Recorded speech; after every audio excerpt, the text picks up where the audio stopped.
You're now tuning into Big Baller Sports.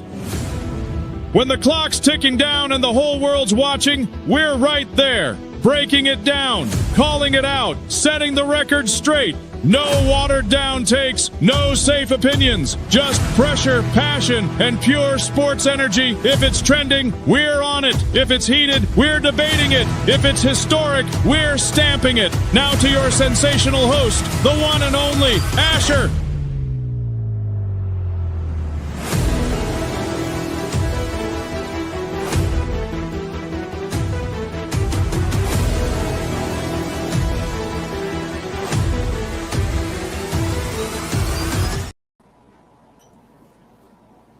Welcome, ladies and gentlemen. This is your host, Asher with Big Baller Sports. We are live once again every Sunday at 6:20 p.m. Central Time.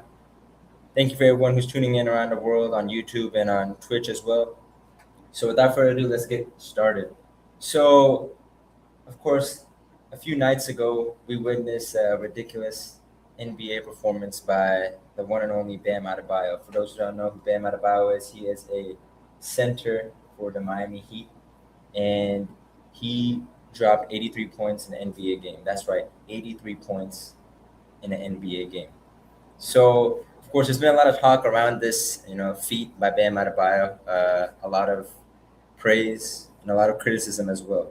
And we're going to talk about it. So, when you talk about Bam, of course, we usually talk about his defense and his versatility. He's able to guard 1 through 5, and his playmaking in the high post, along with his leadership, helps, lead the Miami Heat, and they have, been contenders for the past few years as well. But last night, he showed his whole offensive bag. He came out blazing hot in the first quarter. He dropped 31 points in the first quarter, and that pretty much carried the momentum throughout the whole game. He was pretty much displaying his whole offensive bag, mid-range jumpers. He was shooting some threes, finishing through contact in the paint. And for those who don't know, the team that the Miami Heat were playing were the Washington Wizards. And, people are saying things that, the defense was bad and they were just feeding the ball all game because, of course, Tyler Hero and Norman Powell, two of the stars of the Miami Heat, were not playing as well. But I believe that instead of going at Bam, we should be going and calling out on the Washington Wizards because at some point, the team has to have some dignity. Of course, they're not that good in terms of a defensive and offensive team. But still, this is the NBA. We have teams and players who are performing at high levels, and at some point throughout the game, if a player has 40, 50, 60, 70, they got to try to stop him. But, again, this is Bam Adebayo we're talking about.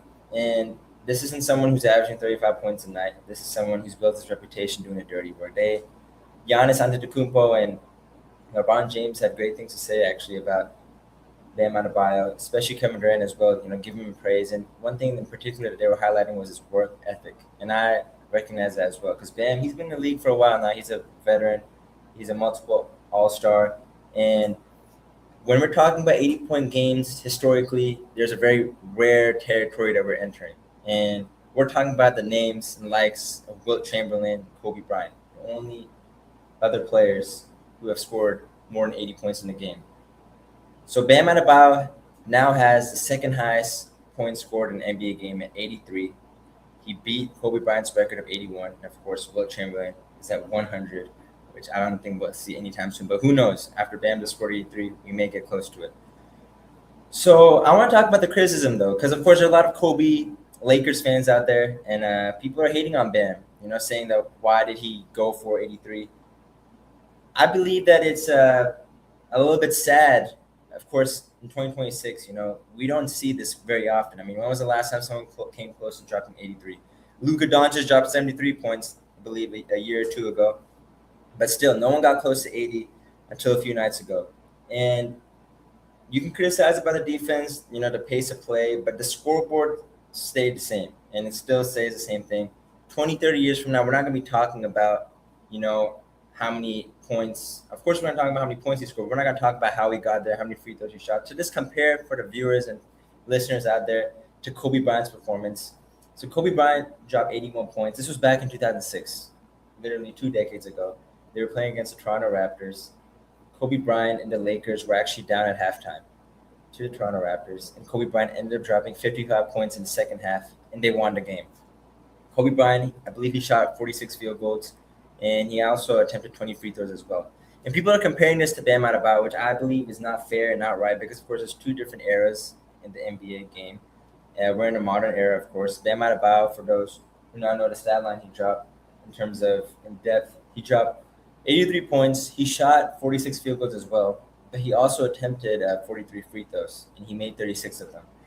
And people are also calling this out that, this dude dropped 43. He dropped 36 points just from free throws. But you still have to make the free throws, and it's not his fault that he's getting fouled by the Washington Wizards. The Washington, they couldn't play good defense. They could only foul him because he was just that hot. And when a player like that explodes for 83, that tells me something. It tells me that there's another level in that player's game that we don't always see. And like I said, historically, when we're talking about 80-plus points, it's a rare territory we're entering. So moments like this, I believe, is what makes the NBA fun. I believe that this is continuing to fuel the fire of the NBA. Fans are loving, this, especially me, arenas getting louder every bucket because everyone in the building realizes that they're watching something historic unfold in real time. He had 69 points going into the fourth quarter. I mean, if I was a teammate or coach, I'm going to do everything in my power to make sure that this guy or this player can get his name cemented in history. And that's what happened. A big shout out to Eric Spoelstra because any other coach, they were taking him out of the game. Of course, they were already up, but still, I mean, they were still down, I believe, or the Washington Wizards were still down 12 points. Anything can happen. But in conclusion, though, I believe that respect to Bam, it was a remarkable and just historic performance. And for those, who are criticizing, in my opinion, that's just the definition of a hater. When something like this happens, we shouldn't be hating on the player. We should be recognizing it. We should be celebrating it because we don't see these type of things that often. So now moving forward onto the next topic, of course, for all the NFL fans out there, the past 2 weeks, there's been a lot of free agency moves across the league. So I'm going to, of course, give a little bit of a breakdown for those who do not know what moves happened. And there were a few, I would say, head-scratching moves as well. And to start off, that's the Seattle Seahawks letting go of their running back, Kenneth Walker, which was the Super Bowl MVP a few months ago or in February. So he actually got signed by the Kansas City Chiefs. And, of course, we're in Houston. Of course, we got a lot of Texans fans out here in the AFC. And that's not a good sign that the Chiefs are getting Kenneth Walker, especially with Patrick Mahomes coming back.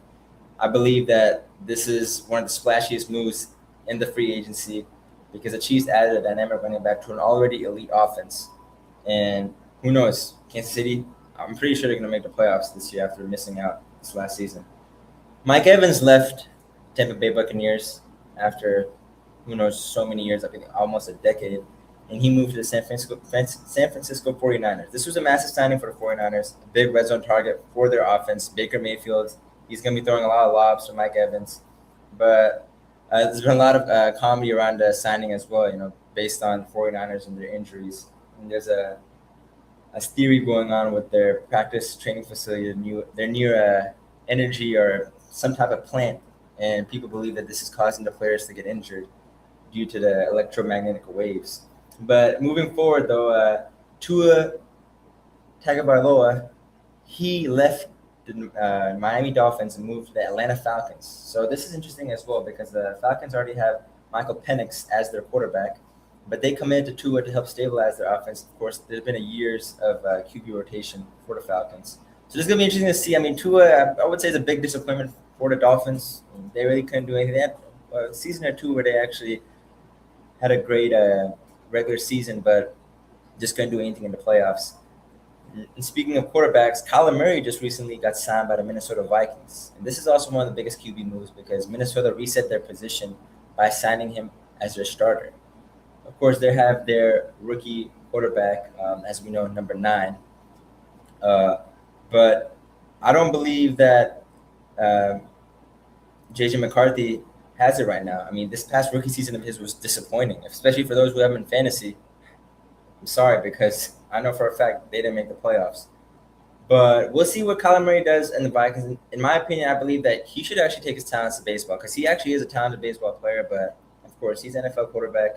We're going to see what happens. Geno Smith, veteran QB, he got signed by the New York Jets. The Raiders, they actually just let go of their defensive lineman which was Max Crosby, and they traded him to the Baltimore Ravens. But this actually backfired because Max Crosby failed his physical, so he ended up going back to the Raiders, and he's staying.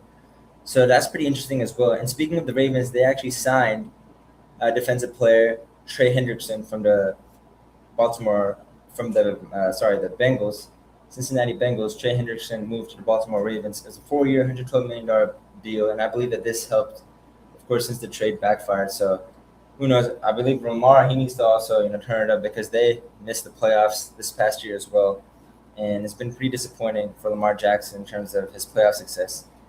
But who knows? Maybe next year will be the year for the Baltimore Ravens.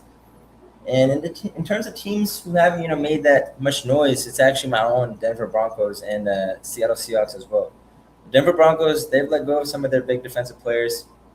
They let go of Drake Greenlaw and also John Franklin Myers, which were two of their big defensive players. One of them was a great defensive lineman. But we're going to see what happens with the Denver Broncos, of course. They had a very tough ending to the season when Bo Nix got injured in the AFC Championship against the New England Patriots. But I believe the Broncos are still the top contending team in the AFC West and in the AFC overall because they have the talent. I believe the Broncos will go out and make some moves. Who knows? We could see a big trade coming soon. But that's what I want to hear from you all. Of course, you are the viewers. Let me know what your thoughts are on Bam Adebayo's 83-game performance, whether you believe that it was historic, which it was, but whether you believe that the criticism is deserved, or will he be cemented in history with Wilt, Kobe, and now Bam. With that being said, that wraps up today's episode. Make sure to tune in to Big Baller Sports every Sunday at 6:20 p.m. If you haven't followed the Instagram, make sure to follow it. It's Big Baller Sports with a Z instead of an S at the end. And on YouTube, it's just Big Baller Sports as it is. Thank you all for tuning in. I'll see you all next time.